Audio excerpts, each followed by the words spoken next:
Oui, bonjour, Monsieur Mathieu. Oui, bonjour, Mme Bacon. Bienvenue aux Nouvelles nationales de la PTN. Ça fait plaisir d'être là.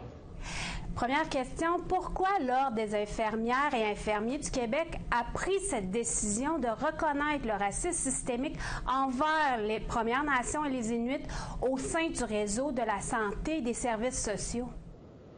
Bien, ça découle des événements malheureux qui ont eu lieu à l'hôpital de Joliette, là, qui a amené au décès de Mme Joyce Echaquan en 2020.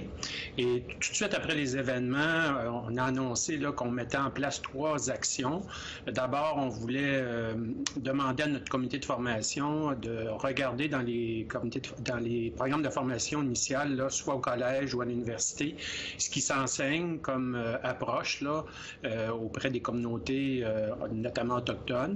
Et si c'est pas suffisant, bien, de nous faire des recommandations. Alors ça, c'était la première chose. La deuxième chose, c'était qu'on réfléchit actuellement à l'Ordre sur les activités de formation continue qu'on pourrait offrir à nos membres sur ce sujet-là. Et la troisième action, la plus structurante, je crois, c'est qu'on a créé un comité d'experts composé de 8 personnes, majoritairement, il y a 6 représentants des communautés autochtones qui siègent sur ce comité-là. Et ce qu'on leur a demandé de faire, c'est de nous soumettre un énoncé de position qui sera soumis au Conseil d'administration de l'Ordre pour adoption à l'automne prochain. Et énoncé de position qui vise 2 grands objectifs. Le premier, c'est de sensibiliser, interpeller nos membres pour qu'on reconnaisse, là, que chaque infirmier reconnaisse qu'il y a du racisme systémique dans le réseau de la santé.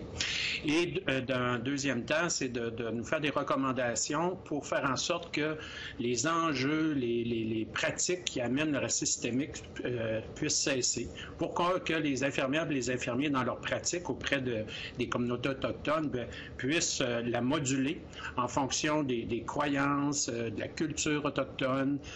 On sait qu'il y a, par exemple, là, dans plusieurs communautés autochtones, il y a des guérisseurs, il y a une médecine autochtone, alors qu'on puisse considérer ces choses-là. Ces choses-là, ça va au-delà du racisme systémique, mais on veut s'inscrire dans cette perspective-là. Puis en sachant que l'Ordre s'était engagé fermement en octobre 2020 pour la tragédie de Joyce Echaquan, qu'elle ne se reproduise plus, comment cette décision elle a été prise et quelles ont été les démarches? Bien, la décision, ça n'a pas été compliqué au début. Moi, comme président, j'ai annoncé les 3 éléments dont je viens de vous faire part. Et la décision de reconnaître le racisme systémique à ce moment-ci, bien, ça découle des travaux du groupe d'experts dont je vous expliquais la création il y a quelques minutes. Puis, ce travail-là de ce groupe d'experts-là est en continu? Bien, en continu, ils ont commencé leurs travaux. Ça va s'achever cet automne. Ils vont nous soumettre l'énoncé de position. Et les travaux, nous, qu'on va vouloir faire, c'est intéressant que vous me posiez la question. On veut que ce soit en continu parce que c'est un peu dans l'air du temps de reconnaître le racisme systémique, de reconnaître le principe de Joyce. Mais ça peut se faire rapidement. Puis après ça, il ne se passe pas grand-chose. Alors nous, c'est pas la perspective qu'on veut adopter, qu'on a adoptée. On veut travailler sur le fond et de suivre ça à long terme parce que c'est ce racisme systémique-là, ces a priori, ces préjugés-là qu'on a envers les membres des communautés autochtones dans le réseau de la santé sont là de longue date. Ça ne change pas comme ça.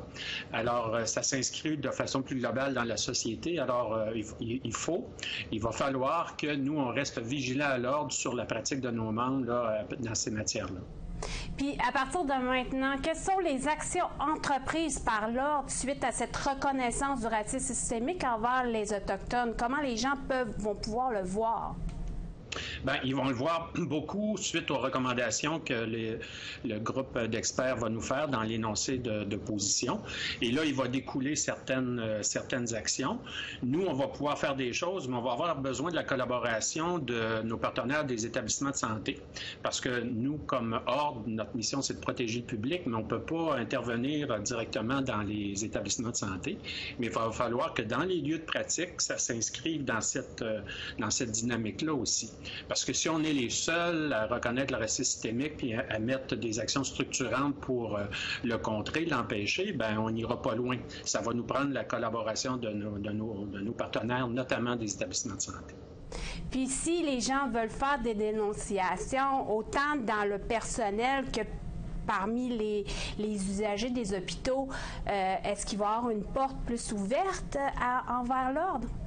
Bien, a toujours été ouverte la porte, hein, comme dans les mécanismes de protection du public, on a en ordre, il y a le bureau du syndic là, qui peut faire des enquêtes, ce qui était le cas dans le cas du dossier de Mme Echaquan. L'enquête est terminée, ça va aller au conseil de discipline, mais les gens peuvent appeler à l'ordre au bureau du syndic pour porter plainte.